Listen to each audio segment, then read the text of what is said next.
guys, welcome back to another video. And like I said, I was going to be posting regularly now because I wanted to start doing this more often. So today I'm going to actually be talking to you about should you actually keep invested even though we all see what the market is doing right now. The market is way too high right now. So even the Dow Jones, S&P, Nasdaq, uh, they all high. They all reach a record time high. So should you actually keep invested in the market for now, and what you should actually start doing because this could actually this has its advantage and disadvantage. So if that sounds good with you guys, let's get into this video. Should you keep investing even though the market is high right now? My answer is yes, because it doesn't really matter what is going on right now. The fact that you actually keep investing into the market doesn't really matter if the market is low or really the market is high.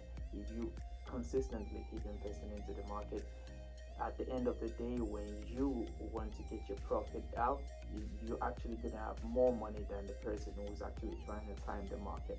So I know the market is high right now. One thing I like to do is actually, because I have my portfolio diversify everywhere, so I actually like to look for something I stole from Kevin. It's called Red Days. Look for Red Days. So I think I have like 30 stocks in my portfolio that actually pays me dividends. So I look for red days in these companies. Maybe there's a sell-off. Maybe maybe because the company didn't meet the expectation during the quarter earnings. So there's a sell-off in the market. So I like to actually look for this for this for things like this. So during the red days, maybe there's a sell-off in this company now, so I start buying this company even though I still believe in the company. Just because the company didn't meet its expectation during the quarter doesn't mean the company is going to go down.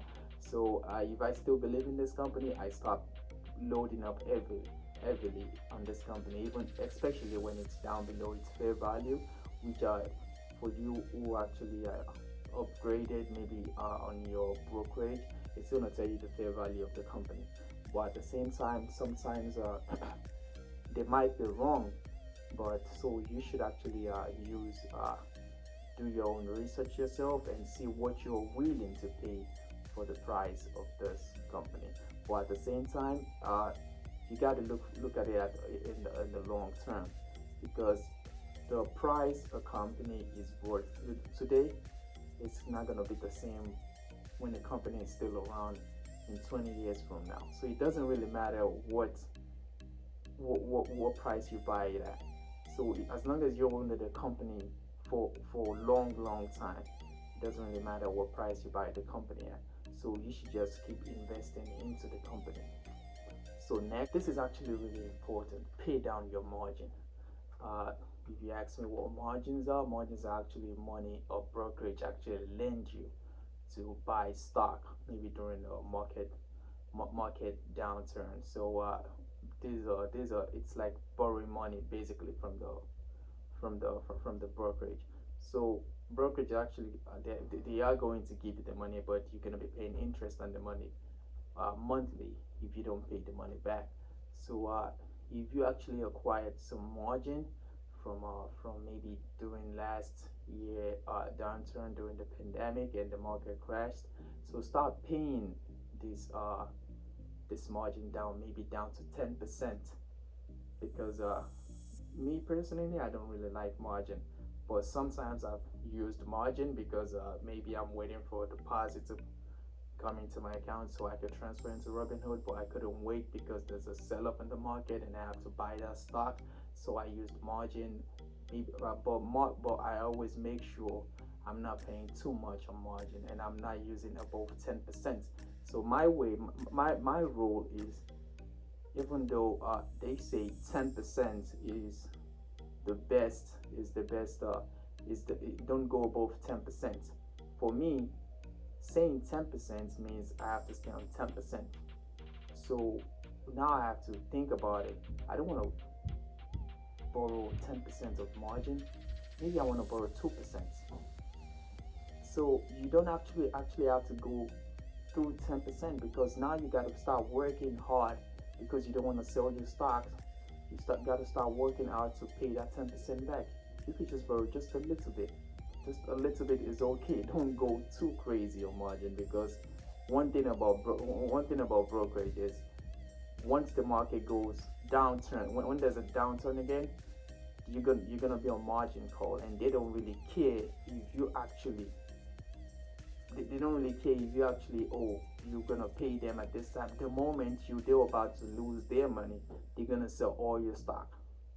They don't care about that, so they're gonna sell all your stock automatically, and you're gonna be on margin call. They would have let you know, hey, your margin call, we want you to pay this money back as soon as possible, and if you don't pay the money back as soon as possible, they're gonna sell all your stock automatically. So just be careful when using margin, because as fun as it is, it's not actually reliable. So make sure you pay all your margin, or get it down to 10% of your portfolio, so which is good. And if you could get it under 10%, that's actually even great, because then you wouldn't actually have to worry about margin call. Even though if there's a downturn, I don't think your portfolio is still going to be above 10%, so there wouldn't be a margin call on you. You would just be paying interest every month for still owning the brokerage to buy your portfolio.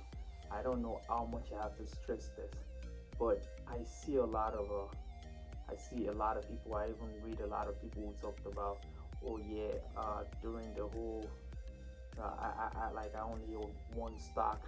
I know this stock so well. I think this stock is gonna do this. I think this stock is gonna do that. Maybe this stock does do all those things, but what if it doesn't? That's the thing about it. People don't think about what if. Like, it's kind of like a bet. It's a 50-50. So what if it doesn't? Then you lose all your hard-earned money. Like, it doesn't really make any sense. Why would you want to gamble things like that? You could put money into that stock, but why would you have to put all your money into that stock? So I don't really get that.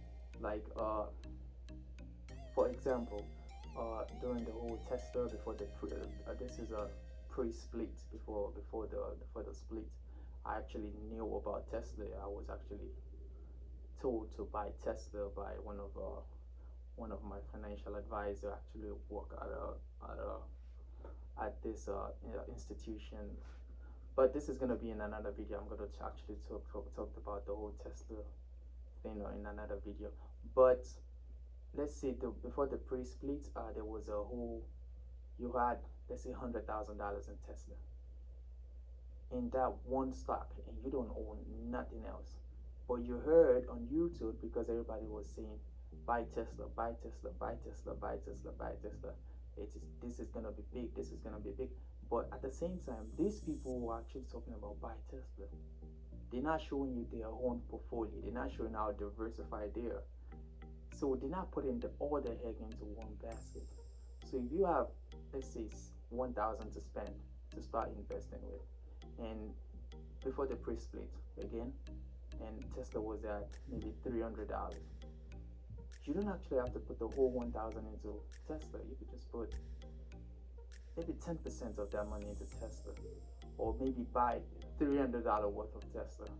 Maybe you own one share, then put the money into some other stocks, maybe a dividend stock, maybe another growth stock you wanna invest in. So put the money into somewhere else, but you don't have to put your money into just one stock, because it's all fun and game when the stocks start going up, but you don't really know what's gonna happen next. There might be a bad news about the company, and that's it.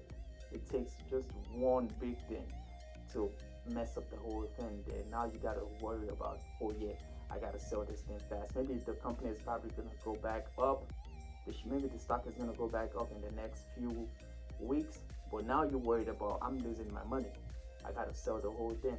See, that's the thing about short-term investing. So now you're selling fast, even though you're actually gonna pay And if you sell if you sell a share within a year you bought it, you're actually going to be paying a lot of taxes, which is really bad, because if you own a share more than 1 year, then you're going to be paying the regular, you're going to be taxed regularly, like it's an income on your tax statement. So that's one thing about diversification. Always make sure you diversify. Buy a lot of stuff. Don't focus on one thing. If you're not focused on one thing, then you're gonna. If you focus on two or five things, it's gonna be hard for you to, if one goes down, to actually regret it, because now you have four more things to worry about. There's four more. Not everything is gonna go down at the same time. So next, I actually talked about this in a previous video I made. I think 2 3 videos ago. I'm not sure, but I'm gonna say this again. Sell risky investments. Like, if let's say, for example, during the pandemic, I bought a lot of stock that I knew was gonna recover anyways. So they're not risky, but it's not my way of investing. I don't see a long-term hold with these stocks. So for me, that's my way of saying those are risky investments, because both the real definition of risky investment is maybe you you FOMO'd into a stock, and you don't want to miss out, and the stock actually probably went up, and still deep down in your mind you think this is not going to be forever. This stock is going to go down. Sell it and take some profit. I mean, it's not really that bad. Take some profit sometimes. Like I watched this guy Andre's video talking about a guy who invested 180 something into Dogecoin and made $1 million. And he's talking about he wants to actually keep it until the the whole thing goes. If Dogecoin goes back up to 2 million to $10 million, then he's gonna sell 10% of it and keep the rest. I mean, that doesn't, for me, that doesn't really make any sense, because one thing I learned about investing is actually take some profit sometimes. Like, you earned it already. Take the profit. Like, I don't get why you have to actually risk a lot of things. Opportunity comes but once, and you had this opportunity, now you want to be too, I mean, cocky, and talking about, oh yeah, I'm just gonna keep this, and I'm not gonna sell it now. You're already a millionaire. Take the profits, pay the short-term tax, and you still won't, you still have a lot of money left. So now, if you want to go back into Dogecoin, then maybe you don't even have to sell the whole thing. You don't even have to sell the whole thing. Maybe sell 50% of $1 million. 500,000. Take 500,000, hold that with you. Invest those into maybe an index fund or whatever. You actually good. It's not a risky investment like crypto. I own some crypto too, but not my I only own 10% of my net worth is in crypto, so I don't really own that much of crypto. So, like I was saying, getting back to the profit I was talking about, take some profit and leave the rest in there. So now, even though if Dogecoin goes back all the way back to what you bought it at, you took some profit off already. So it doesn't really matter if it goes to $1, or maybe it goes back to what you bought it at and you lose money. If you took profit already, you would actually appreciate the fact that I took some profit and I put this profit to use into other investments. So that seems that seems good to me, and that seems more reasonable. I mean, that's what financial firms are actually going to tell you to do too, because your portfolio right now is not diversified at all. Now you have 100% of your money into a stock or crypto that's actually really risky, that could fall anytime. So, like I said, I'm gonna say it again: take some profit and actually appreciate the fact that you actually made a profit on those stocks. So that seems to be all for this video. If you like this video, hit the thumbnail and leave me a comment down below. I would really appreciate that. And if you want to start investing, don't forget to use the link down below. Get 4 free shares when you invest with Webull, and get 4 free shares also. I think from Robinhood, they actually upgraded it from 3 to 4. And also they're doing $1 million promo thing. If you invite more friends, you get a share of the $1 million also. So I use my link below so I can get some of that too. I haven't done it yet, but I see how actually they try to like split the $1 million they gave into people. But that seems to be all for this video, and I'll see you guys in the next video. Thank you very much for your time, and bye.